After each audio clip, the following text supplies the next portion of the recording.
What's going on, everybody? In today's video, we're doing something different. We're checking out a Rush video. This is an interview with Geddy Lee from 1979. Figured let's change it up. Let's see what's happened. Let's hear this guy talk, hear where they're at in their career. 1979. Looks like this is a tour of the hemispheres. I don't know what this is. Anyways, Geddy Lee interview 1979. If you're new here, please subscribe. Check out my videos. I got reaction videos, 9 a.m. and 4 p.m. I do one with my wife every day. I got bass play-alongs, live performances of bands, musician tips, all kinds of videos. Definitely check it out.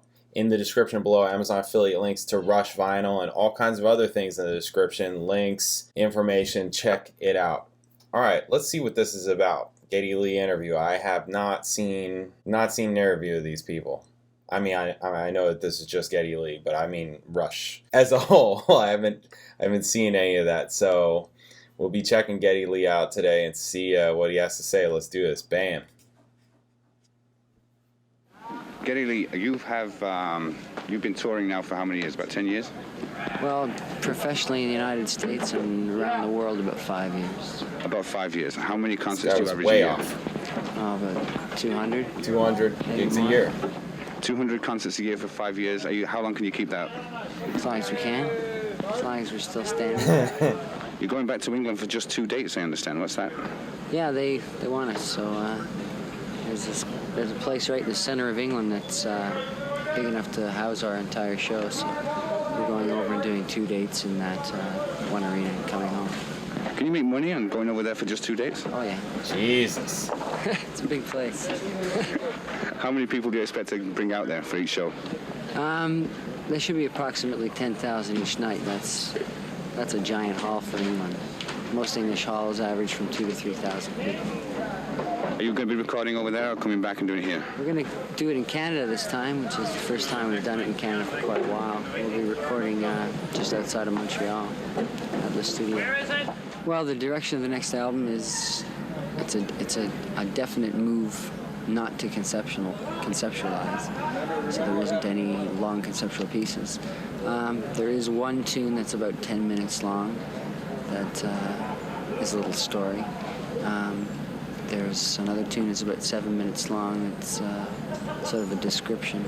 It's a suite, a descriptive suite. It has a little bit of lyric, but mostly instrumental. And there's about 4 or 5 shorter tunes that are all about different things and all combine all kinds of different influences. You guys are going to know what album he's talking about. I don't know what he's talking about yet. The most immediate difference on this album is it's very up-tempo. It's very... But it's cool that he's describing it. Sounding, It'd be cooler if I knew. No. I'll get there. No. Have an album cover? No. I just got the music.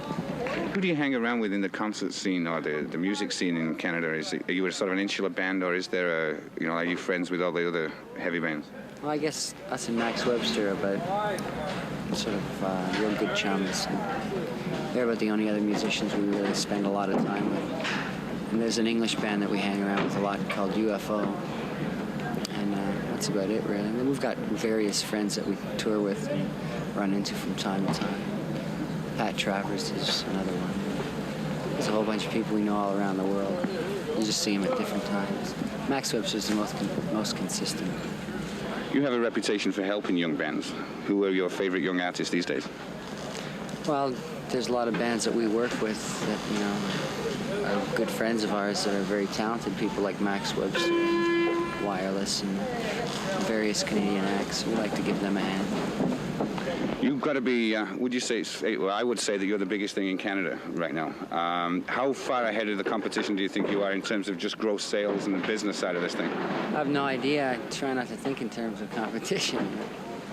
How much do you have to spend in terms of business now at this stage of the game? Wow, how much time of your time do you have to spend thinking about business? Well, a part of every day you have to direct those energies towards not so much business, but crises, which relates to business. And business is something we never enjoyed taking care of. That's why we have lots of people that do that. Right. But this stage show's a monster. I mean, how many people are working for you? Have you any idea, Dan? It's about 28 people. 38 people for 28. 28. Wow. There's a weird thing going on, and I think and I hope that it's a backlash this blatant avarice that's happened in the industry in the last year. There's been a lot of greedy people that have been charging a lot of money for shows, and I think people are sick of paying it, and I hope they... That hasn't stopped. Everybody seems to be either Jeez, going with the 1979, he's major talking acts like or that. going with the new wave route. Have you any plans to play clubs, that kind of thing? Clubs?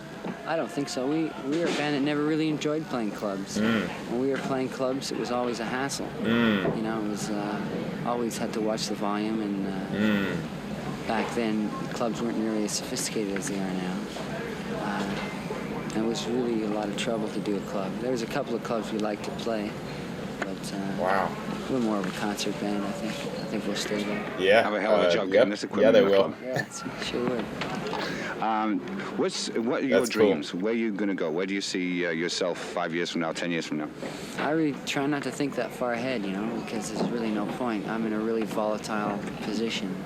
Tomorrow everything could stop in this direction, and I might have to take up another direction. So I just prefer to bounce along with the ride, and wherever I stop, then I'll make plans. What's been the effect of all the money that you now have access to, that kind of thing? What difference has it made to you in terms of the show you can put on and in terms of your personal life? Well, in the sense of the show, it's made a great deal of difference because, you know, the more money we make, the more we can put back into giving a better show. The more we can invest in specials, bonuses like video and things like that, which I think really make a difference between a good show and a great show. As far as my personal life, you know, I'm pretty much the same person I was a long time ago. That's surprising. You really do have a reputation for being a homebody and laid back off stage after all that frenzy that we all see up front. Well, yeah, I don't think you really have a choice. It's the only way you can exist and survive, you know. At this kind of a pace, if you didn't lay back and you got off the stage, you wouldn't be around the next year to do it again. It's a matter of your body dictates what's good for you. My body tells me when I'm off the stage to take it easy.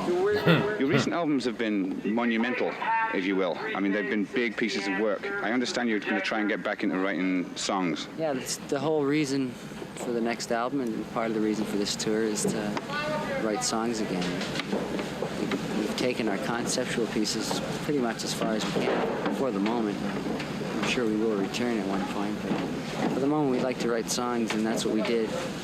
We wrote a whole bunch of different kind of strange songs, and that's what we're doing in this show.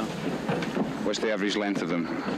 Well, they vary from anywhere from 5 minutes to 8 minutes to 10 minutes. To, you know, they're all different lengths. So you're not really pursuing AM #1 hit potential with those? They pursue us. We don't pursue them.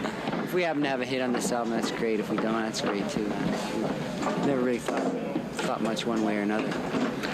What's the audience reaction like so far to the new material? Fabulous. It's never been as good, actually. So it's a very, very positive feeling going in the studio this time, I think, because this is the first time we've actually played a lot of our material before we recorded it, and the response has been real positive. So that's a good sign, I think. Do you produce your own stuff in the studio? We co-produce with Terry Brown. He's done our last million albums with us. Million albums. I just heard that the new Fleetwood Mac album is costing $1.1 million to record. Jesus. Are you going to go in for that kind of studio extravaganza? I doubt it. We can't afford it. Oh, come on. That's ridiculous. $1.1 million? I think that's a little over the top. What do you think you could spend $1.1 million on in the studio if you really tried? I don't think you could. Fleetwood Mac could. It sounds like You'd have to be tons of pretty bands. bad to spend that much money in this studio. Who do you Yeah. listen to personally Back in when the day, you're of course. listening to music? Well, right now, I'm really in love with Bill Bruford, his new band. Forgive me, I'm unfamiliar with them. Who are Bill they? Bruford's a drummer, used to be with Yes. Yes and Yeah. Genesis and various people, and now he has his own band, sort of a jazz rock band. Cool. I think he's just about the most amazing guy in the world right now. So I can't find myself listening to much else but him lately. Do you have any heroes? I got millions of heroes. Who would you really like to meet? I wouldn't like to meet any of my heroes. I met one once and bummed me out because he was drunk, so I figure heroes are not for meeting, they're just for Right. idolizing. Yeah. You've never done an outdoor show that didn't rain? Yeah. Wow. How many outdoor shows have you done? Oh, I don't know, about 15. Always rains. At some point in the day it rains. All over the world? all over the world. Rained in Stockholm, rained in Belgium, rained in the United States, rained in Canada. Somebody trying to tell you something? No, don't play outside, they're trying to say. Are there any dangers these days when you're playing outdoor things with all the electric stuff on the stage? I don't think it's that dangerous. The only danger is when you have back screens like we do. If the wind picks up too much, it could be kind of dangerous if 9 tons of equipment fell on you. Yeah. It could damage you. Yeah. When you say you're going into doing songs and that kind of stuff, is your audience changing as you get older? Yeah, a little bit. They're changing with us, I think.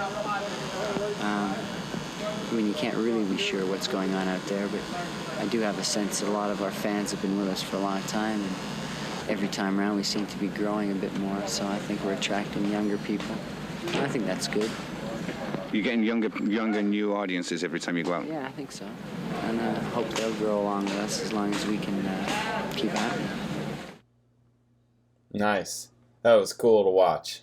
That was very cool to watch. Humble guy. Yeah, humble guy. That's cool. He was into, I mean, you know, I knew that he was into Yes. He was following Bill Bruford along into his own project. Really cool. He thinks that $1.1 million in 1979 is an absurd amount of money to spend on a record, which, you know, it is. I mean, think about how they make records today. It's like not even close to that budget. How much, and especially $1 million back then, man, they were just blowing money on records. I mean, it was really big business back then. It's big business back then. Records could make a lot of money, where today they don't make that anymore. I guess that justified the amount to spend. Seems like a really nice, humble guy. I think that there were some good questions, some interesting questions. But yeah, I thought that was cool. You guys are gonna know what album is next that he's talking about in the beginning. I don't know what record he's talking about. I assume this is after 2112 came out, because they're talking about like conceptual pieces, and 2112 is conceptual, right? I still have not listened to that. It's on my list. I already know what I'm gonna do, right? What version, all that kind of thing, you know, because I had asked already which version should I do, and everybody gave their opinion, leaving comments. I'm like, okay, I think I'm gonna do this version. I'm just gonna do it. But it sounds like this interview is after that came out. I don't know what year 2112 came out. Just based on what he's saying, that's my guess. I thought it was cool. What do you guys think? What do you guys think about checking out interviews? I haven't seen it before. I haven't seen these guys talk at all. Yeah, I like him. He comes off cool. You know, just like very down to earth. Which is really cool. Yeah, it's great to see. Yeah, I mean, the whole thing that he talks about you know, meeting your idols, your, you know, heroes. I wonder who he was talking about that he met and was drunk and it sucked. That would suck. Yeah, I think he might be right. They should be at arm's length. You shouldn't get to know them because it might ruin it for you. I mean, maybe it won't, but it certainly could. Because you have this idea. Everybody has this idea of people. You guys... Listen, you guys have an idea of me, and some of you leave it in the comments. I'm just like, it's wild. It's totally wild, but that's what it is. That's how it works, right? So yeah, that's life.